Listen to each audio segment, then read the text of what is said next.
We thought we'd found our forever home. A quiet, charming place to start a new life. It had everything we wanted: character, a big backyard, the works. We spent weeks dreaming about this place, packing up our old lives, ready for the new one. But it turns out the previous owners forgot to mention one little thing. Behind this bookshelf is a room, and what's inside? I don't think we were ever supposed to find it. So this is day one. It's chaos, as you can probably tell. Boxes are everywhere. We've been going since sunrise, and every single muscle is screaming at me. But it's that good kind of pain, you know? The kind that says, we finally did it. We looked at so many houses, so many of those soul-crushing white boxes with zero personality. And then we found this place. It was built back in the 40s, I think, and it felt like home the second we walked in. My favorite part is the living room. It's got this huge fireplace, and on the wall opposite, this incredible built-in bookshelf. The people who lived here before left a bunch of their old books, which I guess was nice of them. Mostly old thrillers and romance paperbacks from the 80s. We figured we'd clear them out eventually to make room for our own stuff, but for the first few days, it just looked distinguished. The first week was a blur of unpacking the essentials. The kitchen, the bedroom, you know how it is. At night, we just collapse onto the mattress on the floor, too exhausted to even talk, but just so happy to finally be here.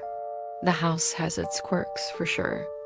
A floorboard that creaks just right, a window that always sticks. That's just part of the charm, right? It means the house has a history. It was about a week in when I first noticed something off. I was finally cleaning the living room, trying to get ahead of all the dust. And as I went to wipe down the baseboard under the bookshelf, I felt it, a draft. Just a tiny but very distinct stream of cold air. It was coming from right where the bookshelf met the floor. I mentioned it to Ben, but he just shrugged. "It's an old house, Alex," he said. "They're drafty." He was probably right. But I couldn't shake the feeling. Every time I walked past the bookshelf, I'd feel that little whisper of cold air. It was persistent. A few days later, it happened. I decided it was finally time to clear out the old books to make space for ours. I started pulling them off the shelves, handful after dusty handful. The spines were cracked, the pages were all yellow. As I cleared the very bottom shelf, my knuckles brushed against the back panel. It felt different. The rest of the bookcase was solid, heavy wood. But this one spot, right in the middle of the bottom shelf, it had a little give to it. It felt hollow. I knocked on it. The sound echoed. It was unmistakable. I called Ben over. "Okay, you're gonna think I'm crazy, but you have to feel this." He knocked on the panel, and I saw his expression change from skeptical to curious. "Huh, that's weird." He knocked on the wood to the left, then to the right. Both solid. Thud, thud. He knocked on the center panel again. Thump, thump.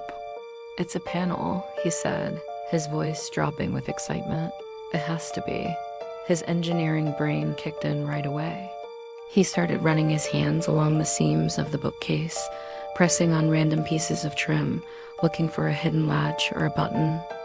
I was right there with him, my heart starting to pound. We must have spent 20 minutes just pushing and prodding at that thing. It became a total obsession. This was the moment we both just stopped and stared at each other. A secret panel. In our living room. What would you even think was behind it? Seriously, let us know in the comments, because our imaginations were going absolutely wild. Was it a forgotten wine cellar? Some kind of Prohibition-era hiding spot? The possibilities felt endless. Ben, being Ben, went to the garage and came back with a pry bar. I got a little nervous. "Are you sure about that?" "We've been here a month. Let's not break our new house already." "It's not gonna break," he said with a lot more confidence than I had. He gently wedged the tip of the pry bar into the seam. I held my breath. He gave a tiny push, and instead of the sound of splintering wood I was bracing for, we heard a low Click. The sound seemed to echo in the quiet house. It was a deep, mechanical, satisfying click. Our eyes met. They were huge. Ben pulled the pry bar out. He put his fingers on the edge of the bookcase's central pillar and just pulled. Slowly, with a deep groaning of wood that hadn't moved in who knows how long, the entire middle section of the bookshelf started to swing inward. It was heavy and it moved so smoothly, like it was perfectly balanced. This was not some amateur job. As the door swung open, it revealed a rectangle of pure pitch black darkness. A wave of air washed over us. It smelled cold and of dust, damp earth, and something else. Something papery and old. "Dip the flashlights," Ben whispered, his voice just full of awe. My hands were shaking a little as I fumbled for my phone and switched on the light. Ben had a big flashlight from the garage. We just stood there at the edge for a second, staring into the black. "Hello?" I called out, feeling kind of stupid. My voice just got swallowed by the darkness. Nothing. Ben went in first, stepping carefully over the threshold. I was right behind him, sweeping my phone's light from side to side. It was a room. A small wood-paneled room, maybe 10 by 12 feet. There was no furniture except for a single small wooden desk against the far wall, with a simple chair tucked under it. The air was so thick and still. A heavy layer of dust coated every single surface, sparkling in our flashlight beams. It was like a time capsule. It felt like no one had set foot in here for 50, maybe 60 years. Why was it built? And why hide it so perfectly? On top of the desk sat an old, rusted tin box. But that's not what caught my eye. It was what was lying next to it. A small leather-bound journal. My light trembled as I pointed it at the book. The leather was cracked and faded, but it was all there. No name, no markings on the cover. My heart was pounding in my chest. This was it. This had to be the story of the room. The reason it existed had to be inside this journal.